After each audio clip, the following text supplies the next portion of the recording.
Hello guys, ఎలా ఉన్నారు అందరూ?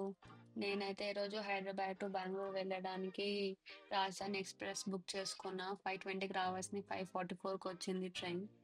దీనికి నేను టూ టైర్ బుక్ చేసుకున్నాను. ఇక ఇది అయితే ఆల్రెడీ ఉన్న వాళ్ళకి వాడిన షీట్స్. మనం వచ్చినప్పుడు కొత్త షీట్స్ ఇస్తారు. అండ్ ఫస్ట్ టైం నేను మీల్ అయితే ఆర్డర్ చేశాను రైల్వేలో, నాన్ వెజ్ మీల్. సో ఇది అయితే వెజ్ సబ్జీ. సో నాకు ఎప్పుడు కూడా ఈ రైల్వేలో ఫుడ్ ఆర్డర్ చేసి తినాలి అంటే చాలా భయం. ఎందుకంటే ఆన్లైన్లో వీడియోస్ చూస్తూ ఉంటాం కదా, నీట్నెస్ ఎలా ఉంటుంది, టేస్ట్ ఎలా ఉంటుంది, బాగుంటుందా బాగుండదా అని.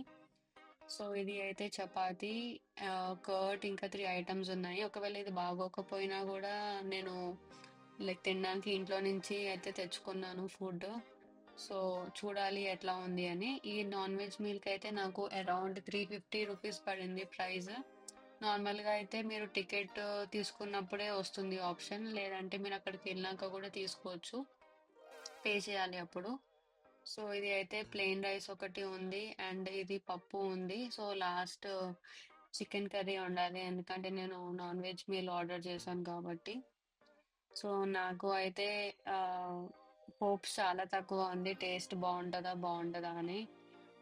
ఎందుకంటే నేను వందే భారత్ వెళ్ళినప్పుడు అయితే నాకు టేస్ట్ అంతగా నచ్చలేదు. సో ఇప్పుడు ఇది చూసి తినాలి ఎలా ఉంది అని. సో నేనైతే రైస్ ఇంకా చికెన్ కర్రీ తీసుకున్నాను. పప్పు అయితే అసలు టేస్ట్ చేయలేదు, ఎందుకంటే చూడడానికే నాకు నచ్చలేదు, ఎట్లాగో ఉంది. సో చికెన్ కర్రీ అయితే నేను తిన్నప్పుడు బాగుండే. మరి వెజ్ మీల్ ఎలా ఉందో నాకు తెలియదు, కానీ చికెన్ విత్ రైస్ అయితే టేస్ట్ బాగుంది. సో నేను కొంచెం టేస్ట్ చేసుకున్నాను. అండ్ తర్వాత చపాతీతో ట్రై చేసా. చపాతీ కొంచెం డ్రై డ్రై అనిపించింది, అంత మంచిగా అనిపించలేదు. సో నేను నా మీల్ రైస్తోనే ఫినిష్ చేసా, చపాతీతో తినలేదు. సో ఇలా తినంగా నేను పొద్దున లేచేసరికి నేను బెంగళూరు రీచ్ అయిపోయా. 20 మినిట్స్ లేట్ అయినా కూడా ట్రైన్ ఆన్ టైం దింపింది. So that's all for this video. Thank you.